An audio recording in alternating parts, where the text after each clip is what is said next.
Genesis 1. The beginning.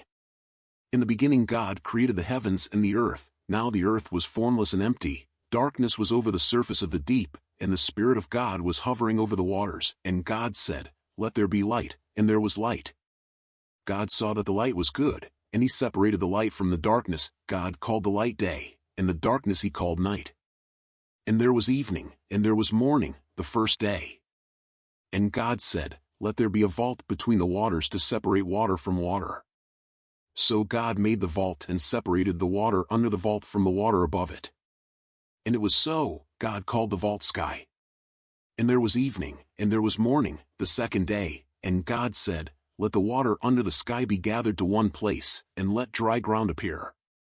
And it was so. God called the dry ground land, and the gathered waters he called seas.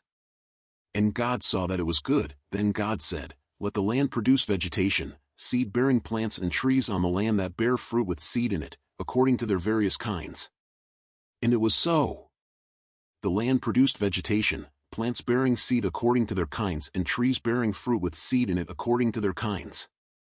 And God saw that it was good. And there was evening, and there was morning, the third day. And God said, "Let there be lights in the vault of the sky to separate the day from the night, and let them serve as signs to mark sacred times, and days and years, and let them be lights in the vault of the sky to give light on the earth." And it was so. God made two great lights, the greater light to govern the day and the lesser light to govern the night. He also made the stars. God set them in the vault of the sky to give light on the earth, to govern the day and the night, and to separate light from darkness. And God saw that it was good. And there was evening, and there was morning, the fourth day. And God said, "Let the water teem with living creatures, and let birds fly above the earth across the vault of the sky." So God created the great creatures of the sea and every living thing with which the water teems and that moves about in it, according to their kinds, and every winged bird according to its kind.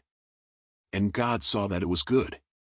God blessed them and said, "Be fruitful and increase in number and fill the water in the seas, and let the birds increase on the earth." And there was evening, and there was morning, the fifth day. And God said, "Let the land produce living creatures according to their kinds, the livestock, the creatures that move along the ground, and the wild animals, each according to its kind." And it was so. God made the wild animals according to their kinds, the livestock according to their kinds, and all the creatures that move along the ground according to their kinds. And God saw that it was good. Then God said, "Let us make mankind in our image, in our likeness, so that they may rule over the fish in the sea and the birds in the sky, over the livestock and all the wild animals, and over all the creatures that move along the ground." So God created mankind in his own image. In the image of God he created them. Male and female he created them. God blessed them and said to them, "Be fruitful and increase in number, fill the earth and subdue it. Rule over the fish in the sea and the birds in the sky and over every living creature that moves on the ground." Then God said, "I give you every seed-bearing plant on the face of the whole earth and every tree that has fruit with seed in it. They will be yours for food. And to all the beasts of the earth and all the birds in the sky and all the creatures that move along the ground, everything that has the breath of life in it, I give every green plant for food." And it was so. God saw all that he had made, and it was very good. And there was evening, and there was morning, the sixth day. Chapter 2. Thus the heavens and the earth were completed in all their vast array. By the seventh day God had finished the work he had been doing, so on the seventh day he rested from all his work. Then God blessed the seventh day and made it holy, because on it he rested from all the work of creating that he had done. Adam and Eve. This is the account of the heavens and the earth when they were created, when the Lord God made the earth and the heavens. Now no shrub had yet appeared on the earth and no plant had yet sprung up, for the Lord God had not sent rain on the earth and there was no one to work the ground, but streams came up from the earth and watered the whole surface of the ground. Then the Lord God formed a man from the dust of the ground and breathed into his nostrils the breath of life, and the man became a living being. Now the Lord God had planted a garden in the east, in Eden, and there he put the man he had formed.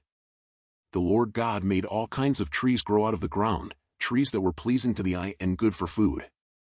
In the middle of the garden were the tree of life and the tree of the knowledge of good and evil. A river watering the garden flowed from Eden, from there it was separated into 4 headwaters. The name of the first is the Pishon, It winds through the entire land of Havilah, where there is gold. The gold of that land is good, aromatic resin and onyx are also there. The name of the second river is the Gan. It winds through the entire land of Cush. The name of the third river is the Tigris. It runs along the east side of Ashur. And the fourth river is the Euphrates.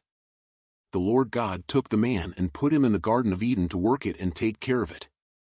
And the Lord God commanded the man, "You are free to eat from any tree in the garden, but you must not eat from the tree of the knowledge of good and evil, for when you eat from it you will certainly die." The Lord God said, "It is not good for the man to be alone. I will make a helper suitable for him." Now the Lord God had formed out of the ground all the wild animals and all the birds in the sky.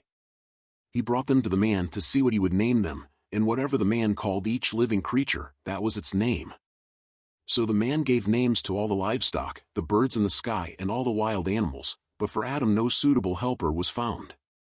So the Lord God caused the man to fall into a deep sleep, and while he was sleeping, he took one of the man's ribs and then closed up the place with flesh. Then the Lord God made a woman from the rib he had taken out of the man, and he brought her to the man. The man said, "This is now bone of my bones, and flesh of my flesh. She shall be called woman, for she was taken out of man." That is why a man leaves his father and mother and is united to his wife, and they become one flesh. Adam and his wife were both naked, and they felt no shame. Thank you for joining me in today's Bible reading. If you enjoyed it, hit the like button, share, and subscribe for daily inspiration. Until next time, stay blessed and keep the faith.